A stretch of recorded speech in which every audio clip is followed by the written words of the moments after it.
अस्सलाम वालेकुम स्टूडेंट्स, मेरा नाम है फ़रीहा खान और आप देख रहे हैं लर्न इंग्लिश विद रोशनी। तो आज का जो एडिटोरियल है इसका टाइटल है प्रेसिडेंट स्पीच। तो मैं स्टार्ट करने से पहले ये बात मेंशन कर दूं कि आज का एडिटोरियल बिल्कुल भी इजी नहीं है, बहुत डिफ़िकल्ट लिखा हुआ है। और ये सारा एडिटोरियल किस चीज़ के बारे में, ये प्रेसिडेंट की स्पीच के बारे में।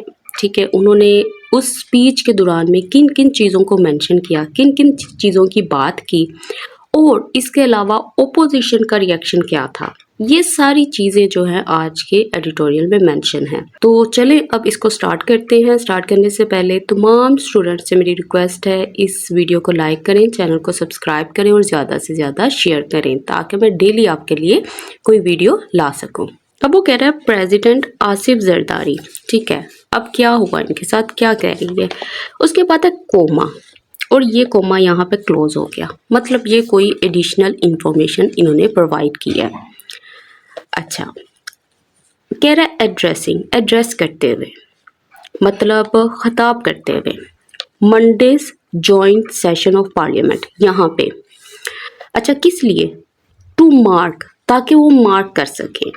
मतलब मार्क का मतलब क्या होता है ये मैं अभी ना सेंटेंस कंप्लीट होने के बाद आपको समझाती हूँ। अच्छा, किस चीज़ को? स्टार्ट को, शुरुआत को। किस चीज़ की? Of a new parliamentary year, इसकी। फिर कोमा क्लोज हो गया। कहता जो प्रेसिडेंट आसिफ जरदारी थे ना, टिक्ड ऑफ, उन्होंने टिक ऑफ किया।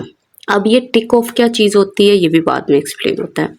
अच्छा, किस चीज़ को? अ स्टैंडर्ड लिस्ट को। अच्छा, लिस्ट किस चीज़ की थी? ऑफ ऑल द थिंग्स, तमाम चीज़ों की। अच्छा, कौन सी चीज़ें? कहता वन एक्सपेक्टेड, जो किसी ने भी एक्सपेक्ट की हो, टू हियर, कि वो सुनेगा, ऑन द ओकेजन, इस मौके पर। कह रहा प्रेसिडेंट आसिफ जरदारी, कहता खिताब करते हुए मंडे को। अच्छा, मंडे की किस चीज़ को? कहता जो पार्लियामेंट का सेशन था, जॉइंट सेशन था, उसमें। अच्छा, किस लिए ये सेशन हुआ था, क्यों खिताब कर रहे थे? ताकि शुरू कर सके इस चीज़ को, नए पार्लियामेंट्री ईयर को। कहता जो प्रेसिडेंट आसिफ जरदारी था उसने मेंशन किया वो एक लिस्ट को, और लिस्ट किस चीज़ की थी? उन तमाम चीज़ों की थी जो किसी ने भी एक्सपेक्ट की हो कि वो सुनेगा इस मौके पर। देखो, ये हमारा सब्जेक्ट है, इसकी वर्ब यहाँ पे पड़ी हुई है, president Asif Zardari ticked of. देखो, टिक ऑफ करने का मतलब क्या होता है? टिक ऑफ करने का मतलब होता है मेंशन करना। ठीक है, चीज़ों को वन बाय वन, हर चीज़ को मेंशन करना, उनका जिक्र करना। तो इन्होंने हर उस चीज़ का जिक्र किया था जो कोई भी हम जैसा या कोई भी पर्सन जो है वो एक्सपेक्ट करता है, उम्मीद करता है कि वो ऐसे मौके पर सुनेगा। तो उन्होंने उन सब चीज़ों को मेंशन किया। अच्छा, अब उसके बाद इसने यूज़ किया मार्क का वर्ड। देखो, मार्क का यहाँ पे जो मतलब है ना, इसका मतलब होता है किसी चीज़ को इंडिकेट करना या किसी चीज़ को शो करना कि ये जो चीज़ है ये शुरू होने वाली है। जैसे आप कहते होते हो ना कि New Year's Eve marks the beginning of the New Year, तो वो न्यू ईयर की जो शाम होती है ना, वो ये दिखाती है कि कोई चीज़ शुरू होने वाली है। और क्या चीज़ शुरू होने वाली है? नया साल। अब इसी तरह से यहाँ पे भी उसने यही बात की है कि उसने इस चीज़ को इंडिकेट किया, उसको शुरू किया कि ये वाली जो चीज़ है, ये वाला ईयर जो है ये स्टार्ट होने वाला है। तो ये होता है मार्क और ये होता है टिक ऑफ। कहता देयर वॉज, वहाँ पे था। यूयर, यूयर का मतलब होता है हर रोज़ का, आम। कंसर्न, कहता जो वरी है, जो कंसर्न है, जो मसला है, जो फिक्र है, किसको लेकर? अबाउट हेल्थ एंड एजुकेशन, इसको लेकर। फिर कोमा, कहता जो वेलफेयर है ना ऑफ पाकिस्तान यंग पॉपुलेशन, इसको, एंड ग्रोइंग, बढ़ते हुए इंसिडेंट्स, वाक़यात, किसके? टेररिज्म के। तो अब वहाँ पे क्या चीज़ें उसने मेंशन की थी? उसने कहा था ये जो आम तौर पर, ये जो हर दफ़ा मेंशन होने वाली चीज़ें हैं ना, जैसे कि हेल्थ और एजुकेशन को लेकर, पाकिस्तान की यंग पॉपुलेशन की वेलफेयर को लेकर, उनकी भलाई को लेकर, और टेररिज्म के, दहशतगर्दी के ये जो बढ़ते हुए इंसिडेंट्स हैं इनको लेकर, इन सब चीज़ों का वहाँ पे जिक्र हुआ था। मतलब ये जितने कॉमन इश्यूज हैं इसने इन सब को वहाँ पे मेंशन किया था, इनके ऊपर बात की थी। अच्छा, कंसर्न का मतलब क्या होता है? देखो, अगर तो आप एडिटोरियल्स मेरे साथ रीड करते हो आपको पता है ये कंसर्न वर्ड कितनी दफ़ा आ चुका हुआ है। कंसर्न का मतलब होता है worry, anxiety, issue, matter. Welfare, welfare का मतलब क्या होता है? इसका मतलब होता है फलाह, बहबूद, बेहतरी, खुशहाली, बेटरमेंट भी आप कह सकते हो। किसकी? पाकिस्तान यंग पॉपुलेशन की। ही ऑल्सो ड्यूटीफुली एक्सटोल्ड, उसने ड्यूटीफुली, उसने बहुत ही फर्माबरदारी से, उसने जिम्मेदारी से क्या किया, एक्सटोल किया। एक्सटोल का मतलब होता है बहुत ज़्यादा तारीफ करना। अच्छा, किसकी तारीफ की थी उसने? द गवर्नमेंट्स इकोनॉमिक सक्सेसेस, इसकी तारीफ की थी। जो फाइनेंशियल सक्सेस थी उसकी तारीफ की थी। ये सब्जेक्ट है, ये इसकी वर्ब है। एक्सटोल का मतलब क्या होता है? इसका मतलब होता है बहुत ज्यादा तारीफ करना, बहुत ज्यादा प्रेस करना। और ये जो वर्ड आपको ड्यूटीफुली नजर आ रहा है ना, इसका मतलब क्या होता है? देखो, इसका मतलब होता है कि आप अगर कोई काम कर रहे हो ना, तो आप ये सोच के कर रहे हो कि ये मेरी ड्यूटी है, मुझे ये करना ही करना है, ये मेरी रिस्पॉन्सिबिलिटी है। ठीक है, चाहे आप उसको बिलीव करते भी हो या नहीं करते, बट आपने वो काम करना है क्योंकि ये आपकी मतलब एक ड्यूटी है या आपके ऊपर एक जिम्मेदारी है। कह रहे there was the standard lip service, वहाँ पे स्टैंडर्ड आमतौर की, मतलब हर दफ़ा यही होती है ऐसी स्पीचेस में, ऐसी लिप सर्विस थी। लिप सर्विस का मतलब होता है कि आप किसी चीज़ को सपोर्ट तो कर रहे हो लेकिन कोई लीगल एक्शन नहीं ले रहे, कोई स्ट्रॉन्ग एक्शन नहीं उसके लिए ले रहे, उसके लिए आप कुछ कर नहीं रहे, आप सिर्फ खोखली बातें कर रहे हैं। अच्छा, किसके लिए थी? गुड गवर्नेंस के लिए, एक ऐसी गवर्नेंस जो बहुत ही अच्छी होगी। स्ट्रेंथनिंग डेमोक्रेसी, मतलब डेमोक्रेसी की मजबूती को लेकर इसको मज़ीद मजबूत बनाने की बातें थी। रिस्टोरिंग पब्लिक कॉन्फिडेंस, रिस्टोर करने की, बहाल करने की अवाम के एतबार को। And establishing the rule of law, और कानून की बालादस्ती कायम करने का। कहता दैट इज़ एक्सपेक्टेड, कहता जो कि एक्सपेक्ट किया जाता है इन ऑल पार्लियामेंट्री स्पीचेस, इन सारी तकरीरों में, इन सारी स्पीचेस में। तो उसने यही बात की ना कि ये मामूल की जो बातें थी ना, वो सारी की सारी यहाँ पे मेंशन थी, लेकिन ये सब क्या थी? ये सब लिप सर्विस थी, मतलब ये सारी की सारी खोखली बातें थी। गुड गवर्नेंस का मतलब क्या? मतलब को कंट्री को इस तरीके से चलाना जो बहुत ही फेयर है, बहुत ही अच्छे तरीके के साथ, जिससे इफेक्टिव लीडरशिप शो हो, जो बेहतरीन इंतजाम को बताए, अच्छी हुकूमत का इशारा करे। रूल ऑफ लॉ का मतलब क्या है? इसका मतलब है कि जो लॉ है वो हर जगह पर मतलब फेयरली उसको फॉलो किया जा रहा है, इंसाफ का निज़ाम जो है उस चीज़ की बात कर रहा है। तो आई होप कि अब समझ आ गई होगी कि लिप सर्विस क्या होता है। इसका मतलब होता है जस्ट एम्प्टी वर्ड्स। उसने सिर्फ खोखली बातें बोली थी, एम्प्टी वर्ड्स बोले थे इन चीज़ों के बारे में। The president took care, president ने क्या किया? वो नहीं भूला किस चीज़ को? टू थैंक करने के लिए, शुक्रिया अदा करने के लिए। किस चीज़ को? पाकिस्तान फॉरेन पार्टनर्स, इनका। अच्छा, किस चीज़ के लिए? कहता फॉर देयर सपोर्ट, उनकी सपोर्ट के लिए। वो इस चीज़ को मेंशन करना नहीं भूले। और उन्होंने क्या किया? उन्होंने रीअफर्म्ड किया। अच्छा, रीअफर्म का मतलब क्या होता है?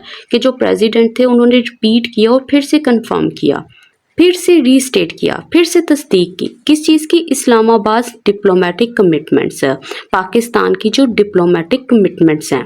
डिप्लोमेटिक कमिटमेंट्स का मतलब क्या है? पाकिस्तान के जो प्रॉमिसेस हैं या जो उनकी जिम्मेदारी है इंटरनेशनल रिलेशंस में। एंड ऑल्सो डिडंट फॉरगेट, और वो इस चीज़ को भी नहीं भूले। किस चीज़ को? टू गिव, देने के लिए। ड्यू कंसिडरेशन, ऐसी कंसिडरेशन, ऐसी मतलब आप ये समझ लो ऐसी अटेंशन, ऐसी एक्नॉलेजमेंट जो कि प्रॉपर थी। मतलब जो प्रेसिडेंट थे उन्होंने प्रॉपरली एक अच्छी तरह से इस चीज़ को एक्नॉलेज किया, इस चीज़ की अहमियत को माना। अच्छा, किस चीज़ की? To CPEC and its centrality, और उसकी जो सेंट्रलिटी है, उसकी जो इम्पोर्टेंस है, किस चीज़ के लिए? टू पाकिस्तान इंटरेस्ट, पाकिस्तान के इंटरेस्ट के लिए। इसमें वो ये बात कर रहा है कि जो प्रेसिडेंट थे उन्होंने शुक्रिया अदा किया पाकिस्तान के फॉरेन पार्टनर्स का, उनकी सपोर्ट के लिए, और उन्होंने तस्दीक की इस्लामाबाद की इस कमिटमेंट की। और इसके अलावा वो नहीं भूले, किस चीज़ को नहीं भूले? जो सी पैक है और उसकी पाकिस्तान के मुफादात में जो अहमियत है उसको भी उन्होंने नज़रअंदाज नहीं किया, उसको भी उन्होंने फॉरगेट नहीं किया। अच्छा, अब हमारा ये सब्जेक्ट है, ये इसकी वर्ब है। देखो, टेक केयर का मतलब क्या है? यहाँ पे इसकी सेकंड फॉर्म लगी हुई है टुक केयर, मतलब वो इस चीज़ को नहीं भूले, मतलब इनको थैंक करना वो नहीं भूले। रीअफर्म का मतलब क्या होता है? किसी चीज़ को कंफर्म करना, दोबारा बार बार उसकी तस्दीक करना, उसकी वजाहत करना। किन चीज़ों की? डिप्लोमेटिक कमिटमेंट की। और ये क्या चीज़ें होती है? पाकिस्तान के जो प्रोमिसेस हैं इंटरनेशनल रिलेशंस में। अच्छा, ड्यू कंसिडरेशन का मतलब क्या होता है? इसका मतलब होता है कि किसी चीज़ को आपने प्रॉपरली एक्नॉलेज किया है, उसकी इम्पोर्टेंस को माना है, उसको प्रॉपर अटेंशन दी है, आपने उसको मुनासिब तवज्जो दी है। किस चीज़ को? सी पैक को।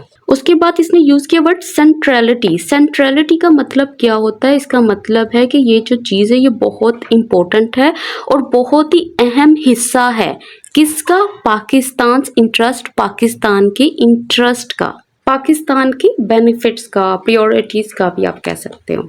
अब देखो सब्जेक्ट इसका वानी है और वर्ब्स कितनी ज्यादा यूज हुई है। पहली वर्ब जो यूज हुई है वो है ये, took care. The president took care, the president reaffirmed, और थर्ड वन है द प्रेसिडेंट डिडंट फॉरगेट। तो इस तरह से ये वाला सारा सेंटेंस बना हुआ है। जब हमारा सब्जेक्ट सेम हो 2 या 3 वर्ब्स के लिए तो हम सब्जेक्ट को बार बार मेंशन नहीं करते, बल्कि हम एंड लगा के नेक्स्ट वर्ब को मेंशन करते जाते हैं। अब आगे देखते हैं। अब वो कह रहा है all in all. All in all का मतलब क्या होता है? ओवरऑल, कुल मिलाकर। The speech was as usual as they come, कि मतलब अगर देखा जाए तो ना स्पीच जो थी वही थी, रूटीन की थी, कोई नई चीज़ नहीं थी। उनको पहले ही पता था उन्होंने ये वाली चीज़ें मेंशन करनी है, क्योंकि शुरू से ऐसी बातें ही मेंशन होती आई हैं ऐसी स्पीचेस में। ऑल इन ऑल का मतलब याद रखिएगा कुल मिलाकर। अब वो कह रहा है टू हिज क्रेडिट। इसका मतलब क्या होता है? इसका मतलब है कि इसको इस चीज़ को अप्रिशिएट करना है। मतलब ये जो क्रेडिट है, ये जो तारीफ है, किसके लिए? इनके लिए। कह रहा mister Zardari also offered. Mister Zardari जो थे उन्होंने ऑफर किया किस चीज़ को? सम सटल, कुछ सटल मतलब माइल्ड, ज़्यादा तीखी नहीं बातें, and note so subtle criticism, और ऐसी तनकीद जो कि डायरेक्ट थी। अच्छा किसको? Of the governments shortcoming, government की जो शॉर्टकमिंग्स थी, मतलब गवर्नमेंट की जो वीकनेसेस थी। And placed on record the PP's disagreement with the 6 new canal planned on the Indus। अब यहाँ पे इसने क्या बात की है? मतलब उसने ऑफिशियली तौर पर यह कहा कि जो पीपीपी है ना वो अग्री नहीं करती गवर्नमेंट के इस प्लान से जो कि है बिल्ड करने का 6 न्यू कैनाल्स को। किसके ऊपर? इंडस रिवर पर। कहता कोमा अर्जिंग, अर्ज करते हुए, रिक्वेस्ट करते हुए रूलर से टू रिविजिट, के फिर से रिविजिट करो, फिर से रिव्यू करो, फिर से चेंज करो। किसको? पॉलिसीज को। दैट वर प्लेसिंग, जो कि क्रिएट कर रही थी, पैदा कर रही थी किस चीज़ को? स्ट्रेन को, मतलब जो कि प्रॉब्लम्स पैदा कर रही थी मुल्क के लिए। ऑन द फेडरेशन, फेडरेशन के ऊपर। एंड कम अप विद, और सामने आए किस तरह से? वाइबल सस्टेनेबल सॉल्यूशंस के साथ, ऐसे सॉल्यूशंस के साथ जो कि प्रैक्टिकल हों और लंबे अरसे तक चलें। अब हमारा ये जो सेंटेंस है वो यहाँ से यहाँ तक है। ये भी कोई आसान सेंटेंस नहीं है, ये भी थोड़ा डिफिकल्ट सेंटेंस है। और इन लाइन्स में देखा जाए तो इसने यही बात की है कि जो मिस्टर जरदारी है उनको अप्रिशिएट करना चाहिए कि उन्होंने बड़ी एहतियात से और खुलकर क्रिटिसाइज किया गवर्नमेंट की वीकनेसेस को। और इसके अलावा उन्होंने क्या किया? उन्होंने ऑफिशियली तौर पर इस बात को बोले कि जो पीपीपी है वो अग्री नहीं करती गवर्नमेंट के इस प्लान से जो कि है बिल्ड करने का 6 न्यू कैनाल्स को इंडस रिवर पर। और उन्होंने क्या कहा? उन्होंने गवर्नमेंट से कहा कि आप जो हो वो रिव्यू करो, चेंज करो अपनी पॉलिसीज़ को, जो कि क्या कर रही हैं? स्ट्रेन कर रही हैं, मतलब जो कि प्रॉब्लम्स को पैदा कर रही हैं कंट्री के लिए, और प्रैक्टिकल सॉल्यूशंस को फाइंड करो, और ऐसे सॉल्यूशंस को जो कि वायबल भी हों और सस्टेनेबल भी हों, जो कि लंबे अरसे तक चले। अच्छा अब इस सेंटेंस में ना देखने वाली चीज़ें बहुत ज़्यादा हैं। सबसे पहले ये देखो टू हिज क्रेडिट, ये जो फ्रेज होती है इसका मतलब क्या होता है? इसका मतलब होता है टू हिज एप्रिसिएशन, मतलब उसकी तारीफ में। अगर आप कहते हो ना उसकी तारीफ में मैं चंद अल्फाज बोलना चाहता हूँ तो ये वही है, उसकी तारीफ में, टू हिज क्रेडिट। अच्छा उसके बाद इसने एक वर्ड यूज किया था सटल का। सटल का मतलब होता है डेलिकेट, स्लाइट, हल्के से, मतलब उनकी जो तनकीद थी ना, जो क्रिटिसिज्म था वो ज्यादा हार्श नहीं था।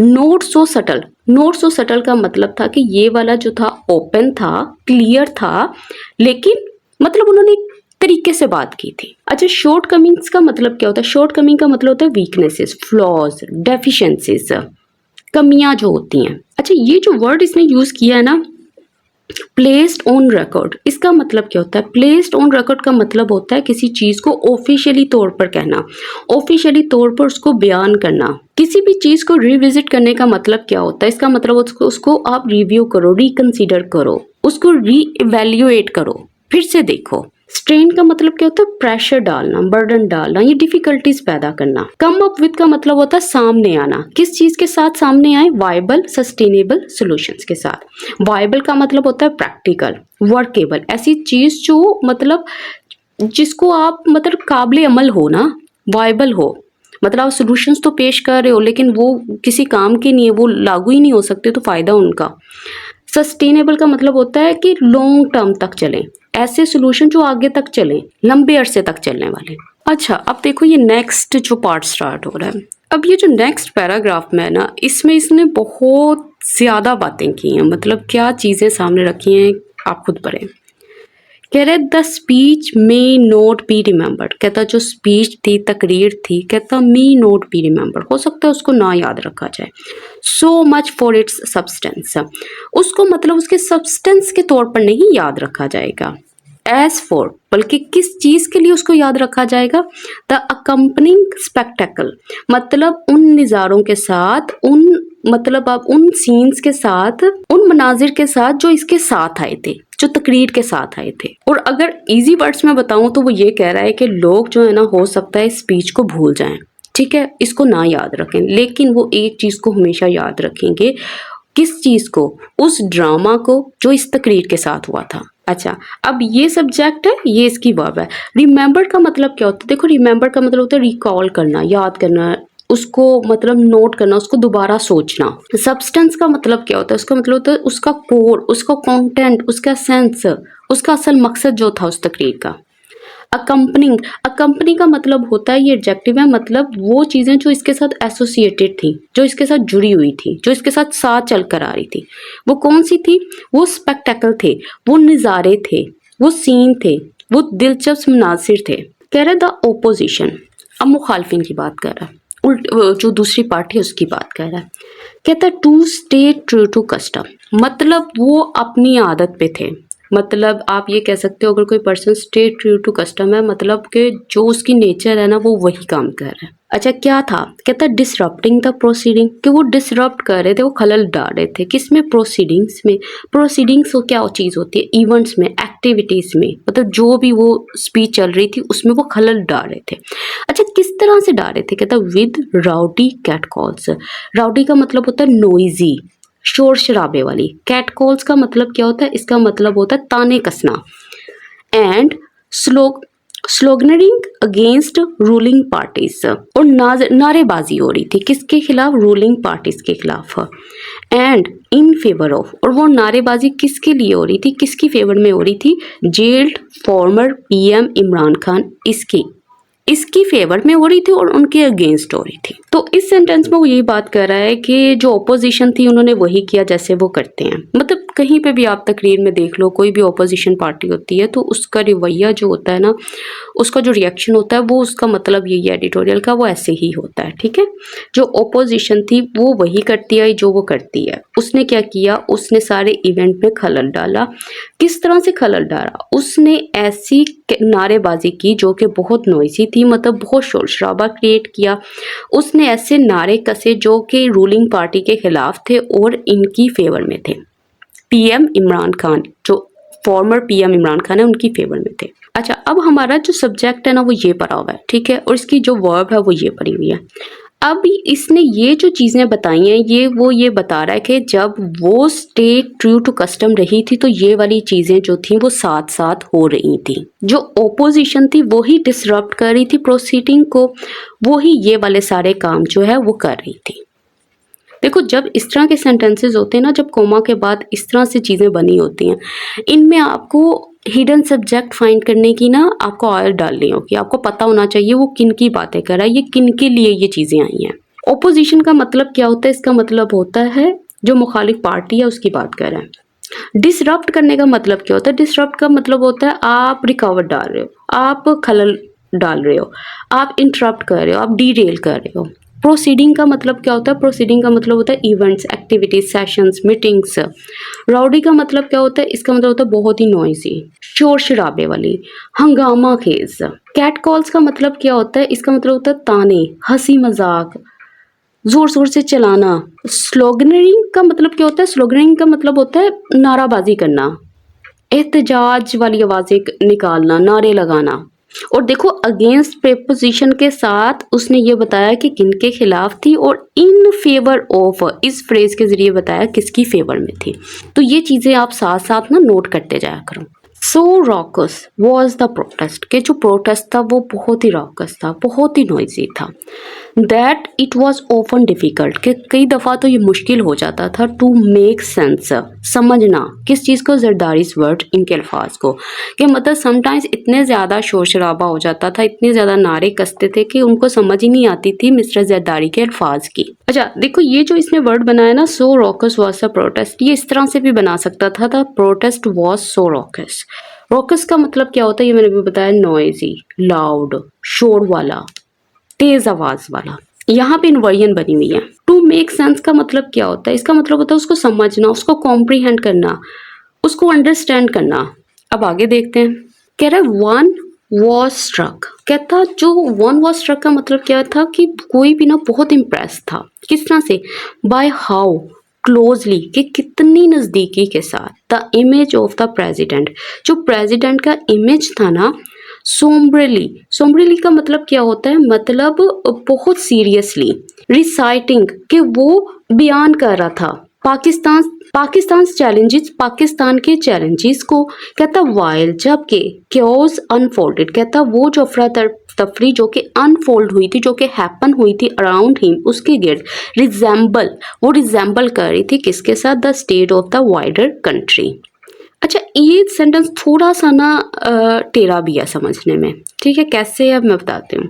देखो इसमें वो ये बता रहा है कि जिस तरीके से जो प्रेसिडेंट जरदारी जो थे ना, जो वो सीरियसली बात कर रहे थे पाकिस्तान की प्रॉब्लम्स के बारे में, कहता जबकि जो क्योस था, जो अफरा तफरी थी, जो प्रोटेस्ट था, जो शाउटिंग थी, जो उसके इर्द गिर्द हो रही थी, वो बिल्कुल उसी तरह से लग रही थी जैसे कि सिचुएशन है हमारे मुल्क की।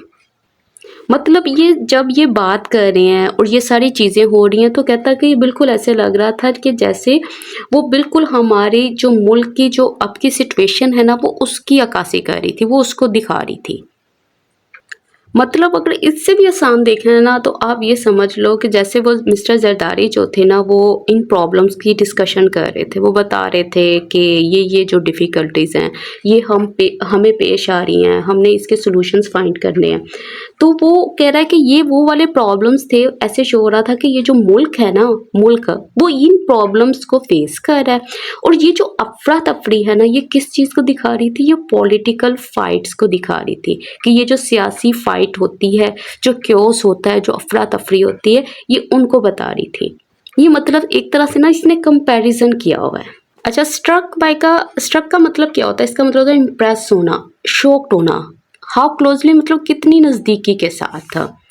सोम्ब्रेली का मतलब क्या होता है, इसका मतलब होता है सीरियसली, संजीदगी के साथ। रिसाइट करने का मतलब क्या होता है, नरेट करना, स्टेट करना, बयान करना, किसको, पाकिस्तान के चैलेंजेस को। क्योस किसको बोलते हैं, डिसऑर्डर को बोलते हैं, टर्मोइल को बोलते हैं, कंफ्यूजन को बोलते हैं, अफरा तफरी को बोलते हैं। अनफोल्ड का मतलब क्या है, हैपन होना, टेक प्लेस होना, अराउंड ही मतलब उसके गिर्द। रिजेंबल करने का मतलब होता है बिल्कुल वो मिरर थे, वो बिल्कुल उस जैसे थे, वो सिमिलर थे, वो लुक अलाइक थे, वो मिलते जुलते थे। किससे, स्टेट से, ऑफ वाइडर कंट्री। वाइडर मतलब लार्जर, ब्रॉडर, वसी। इट हैज ओपन सीन, कहता अक्सर औकात इसको देखा गया है, एज इफ, जैसा कि, all of our present challenges, कि हमारे मौजूदा कितने भी चैलेंजेस हैं, मुश्किलात हैं, हैव बीन एक्लिप्स्ड, वो क्या हो गए हैं, वो एक्लिप्स्ड हो गए हैं, ओवरशैडोड हो गए हैं, वो हिडन हो गए हैं, छुप गए हैं, किससे, बाय अ पॉलिटिकल डिस्प्यूट, इस सियासी झगड़े से, दैट हैज़ टेकन अप, जिसने कब्जा कर लिया है, जिसने भर दिया है, किसको, द एंट्राइटी ऑफ नेशंस अटेंशन। एंट्राइटी मतलब मुकम्मल, टोटल, नेशंस अटेंशन मतलब पब्लिक का जो फोकस है। तो इसका मतलब यही है इस सेंटेंस का कि हमारे जो करंट प्रॉब्लम्स हैं वो सारे के सारे ओवरशैडो हो गए हैं, सारे के सारे फॉरगॉटन हो गए हैं, उनको भूल गए हैं लोग। किस चीज़ की वजह से, ये जो पॉलिटिकल कॉन्फ्लिक्ट है इसकी वजह से, इसने सारी नेशंस की अटेंशन अपनी तरफ ले ली है, और जो असल प्रॉब्लम्स हैं वो वहीं के वहीं हैं। अच्छा सीम का मतलब क्या होता है, पेयर होना, दिखाई देना। एज इफ मतलब एक वो बता के कर रहे हैं ना, एज इफ ऐसा दिखाई देता है कि ऐसा हुआ है। एक्लिप्स का मतलब क्या होता है, इसका मतलब ओवर शेडो, हिडन हो गए हैं, कवर्ड हो गए हैं, किस चीज से, पॉलिटिकल डिस्प्यूट। डिस्प्यूट का मतलब क्या होता है, झगड़ा। पॉलिटिकल मतलब सियासी। टेकअप का मतलब क्या होता है, इसका मतलब होता है उसने घेर लिया है, कब्जा कर लिया है। एंट्राइटी का मतलब क्या होता है, मुकम्मल, टोटल, कंप्लीट, सारा, मुकम्मल। नेशंस अटेंशन मतलब पब्लिक की अटेंशन, पब्लिक का जो फोकस है। लोगों का जो ध्यान है। कह रहा था प्रेसिडेंट सीम्ड, कि जो प्रेसिडेंट था सीम्ड वो दिखाई दिया, कोग्निजेंट ऑफ दिस रियलिटी, कि वो इस रियलिटी से वाकिफ था। कोग्निजेंट का मतलब यही है कि वो जो थे उनको पता था, वो अवेयर थे इस चीज से, वो इन्फॉर्म थे, वो बाखबर थे। थिंक ऑफ द यूनिटी, कहता सोचो किसके बारे में, यूनिटी के बारे में और कंसेंसस के बारे में, इत्तेफाक के बारे में। कहता our country so desperately needs, कि हमारी जो कंट्री है उसको बहुत बुरी तरह से इस चीज की जरूरत है। ही अर्ज, उसने रिक्वेस्ट की, किससे, द इलेक्ट्रिक रिप्रेजेंटेटिव प्रेजेंट, जो भी इलेक्टेड रिप्रेजेंटेटिव वहाँ मौजूद थे उन सबसे उसने रिक्वेस्ट की। अब इसमें उसने क्या बात की है, उसने पॉलिटिशियन से कहा कि इस चीज़ को देखो कि कितना अहम है यूनिटी और अग्रीमेंट, और ये वो चीज़ है जिसकी हमारे मुल्क को बहुत शिद्दत के साथ ज़रूरत है। तो इसने ये वाली बात की थी। थिंक ऑफ का मतलब होता है इसको सोचो, और ये किसको कह रहा है, ये उनको कह रहा है, वो जो जहाँ पे सारे लोग बैठे हुए थे या उनसे मुखातिब था। यूनिटी का मतलब भी क्या होता है, इसका मतलब होता है इत्तेहाद, एकता की बात करता है। कंसेंसस का मतलब इत्तेफाक की बात कर रहा है। अर्ज करने का मतलब क्या होता है, एडवाइस करना, रिक्वेस्ट करना। और किससे रिक्वेस्ट की थी, इनसे जो वहाँ पे उस टाइम मौजूद थे, जो सियासी रहनुमा थे, जो सियासी हुक्मरान थे। डेमोक्रेसी नीड्स, कहता डेमोक्रेसी जो है उसको ज़रूरत है गिव एंड टेक की, मतलब समझौता करने की, उसको फ्लेक्सिबल होने की ज़रूरत है। And what better place to work on, और इससे अच्छी जगह क्या हो सकती है, किस चीज़ के लिए, इस पर काम करने के लिए, किस पर काम करने के लिए, कलेक्टिव गोल्स के ऊपर, देन दिस पार्लियामेंट। इसमें वो यही बात कर रहा है कि जो डेमोक्रेसी है उसको ज़रूरत है कंप्रोमाइज़ की, और इससे अच्छी जगह क्या हो सकती है, पार्लियामेंट से अच्छी जगह क्या हो सकती है जहाँ पे इनके ऊपर जो शेयर्ड ऑब्जेक्टिव्स है इनके ऊपर काम किया जाए। कलेक्टिव गोल्स का मतलब क्या होता है, ऐसे गोल्स जो कॉमन गोल्स की बात कर रहे हैं ना, उनके गोल्स भी यही है कि अमन हो, ये हो, वो हो, और इनका भी गोल यही है, चाहे ओपोजिशन हो जाए या ये हो जाए। और यहाँ पे इसने फ्रेज यूज की है give and take. Give and take का मतलब क्या होता है, इसका मतलब होता है कंप्रोमाइज करना, समझौता करना, आप हमारी बात माने और हम आपकी बात मानेंगे। कहता ही may as well have been speaking to the walls, कहता हो सकता है वो दीवारों से बात कर रहा हो एट दैट मोमेंट, उस मौके पर। आवर इलेक्टेड रिप्रेजेंटेटिव्स, कहता हमारे ये जो इलेक्टेड रिप्रेजेंटेटिव्स थे ना, वर टू बिजी, कहता वो बहुत मसरूफ थे, हर्लिंग, थ्रो करने में, फेंकने में, इनवेक्टिव्स, मतलब किस चीज़ को, इंसल्ट्स को, एब्यूजेस को, गालियों को, एट ईच अदर, एक दूसरे पर। कहता उस वक्त हो सकता है वो दीवार से बात कर रहा हो, क्योंकि उस वक्त जो हमारे इलेक्टेड रिप्रेजेंटेटिव्स थे वो बहुत ज़्यादा मसरूफ थे एक दूसरे के ऊपर लान तान करने में, एक दूसरे के ऊपर गालियाँ देने में, बुरा भला कहने में। अच्छा, हर्ल करने का मतलब क्या होता है, हर्ल करने का मतलब होता है थ्रो करना, फेंकना, बरसाना किसी के ऊपर। इन्वेक्टिव्स क्या है, इन्वेक्टिव्स का मतलब होता है अब्यूसेस, क्रिटिसिज्म्स, इंसल्ट्स, बुरा भला कहना, इल्जाम तराशी करना। अब वो कह रहा है good speeches alone can not make things better, कहता खाली ये जो अच्छी अच्छी स्पीचेस हैं, अच्छी अच्छी तकरीरें हैं, ये चीज़ों को बेहतर नहीं बना सकती। द कंट्री नीड्स, कंट्री को ज़रूरत है मोर देन वर्ड्स, उनको अल्फाज से ज़्यादा चीज़ों की ज़रूरत है ना, खाली अल्फाज नहीं चाहिए उसको, उनको सिर्फ ये बातें नहीं चाहिए। It also needs commitment and action, इसको डेडिकेशन चाहिए, इसको रियल एफर्ट्स चाहिए। तो अब ये बात कर रहा है, उसने अपना पूरा का पूरा एडिटोरियल ही इन लाइन्स के ऊपर ख़त्म किया कि हमें क्या चाहिए, हमें कमिटमेंट चाहिए, हमें एक्शन चाहिए, हमें खाली अल्फाज नहीं चाहिए। तो इसके साथ ही आज का एडिटोरियल कंप्लीट होता है। काफ़ी डिफ़िकल्ट एडिटोरियल था, बट मैंने कोशिश की इसको आपके लिए आसान बना सकूं। तो अगर वीडियो अच्छी लगी हो तो प्लीज़ इस वीडियो को लाइक कीजिएगा, चैनल को सब्सक्राइब कीजिएगा और ज़्यादा से ज़्यादा शेयर कीजिएगा। इसके साथ ही मुझे इजाज़त दें। अल्लाह हाफिज़।